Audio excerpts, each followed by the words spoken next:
नमस्कार मंडळी, home food Marathi या चॅनलवरती आपले स्वागत आहे. आज आपण मूग डाळ घालून छान मस्त अशी शेपूची भाजी बनवणार आहोत. बघा, एक पाव मी शेपू घेतलेली आहे, छान तोडून घेतली आणि स्वच्छ धुवून चाळणीवर छान निथळून घेतलेली आहे. हिवाळ्यामध्ये ही भाजी आवर्जून खाल्ली पाहिजे. ज्यांना वाताचा त्रास होतो, तर या भाजी खाल्ल्याने तो वाताचा त्रास तुम्हाला थोडा कमी होतो आणि चवीला सुद्धा अप्रतिम ही भाजी लागते. तर ही भाजी नक्की तुम्ही एकदा ट्राय करून पहा. चला तर आपण आता रेसिपीला सुरुवात करूया. कढईमध्ये 1 ते 2 पळी मी तेल घालून घेतलेलं आहे. तेल छान तापल्यानंतर यामध्ये आपण जिरं आणि मोहरी घालून घेऊया. बघा, जिरं मोहरी घालून झालेलं आहे. जिरं मोहरी छान फुलल्यानंतर यामध्ये कांदा कट करून घेतलेला आहे. कांदा, लसूण आणि हिरवी मिरची आपण घालून घेणार आहोत. बघा, हिरवी मिरची घातलेली आहे, कांदा घातलेला आहे. आता कांदा आपल्याला छान असा परतून घ्यायचा आहे. त्यानंतर बघा 5-6 लसूणच्या पाकळ्या आहेत, त्या कट करून घेतल्या आणि छान ठेचून घेतलेल्या आहेत. बघा, त्यासुद्धा आपण आता छान परतून घेऊया. त्यानंतर पावडर मसाले घालूया. बघा, हळद घातलेली आहे अर्धा चम्मच, 1 चम्मच मी लाल तिखट घातलेलं आहे, धनिया पावडर घातलेली आहे. आता हे मसाले छान आपल्याला तेलावरती मस्त परतून घ्यायचे आहे आणि चवीनुसार यामध्ये मीठ घातलेलं आहे.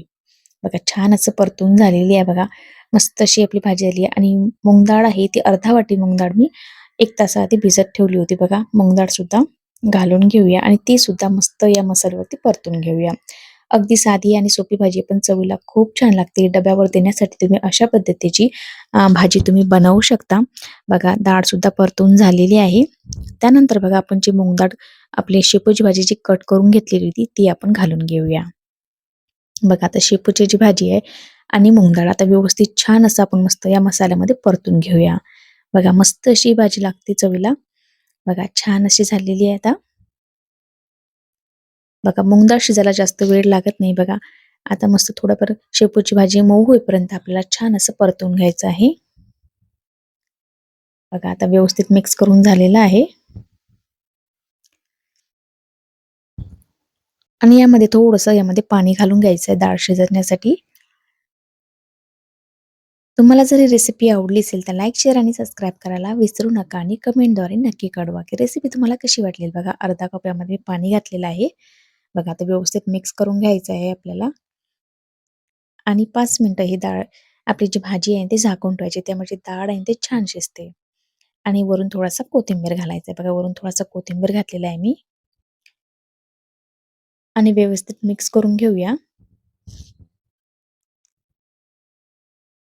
5 मिनिटं छान याची वाफ काढून घेऊया.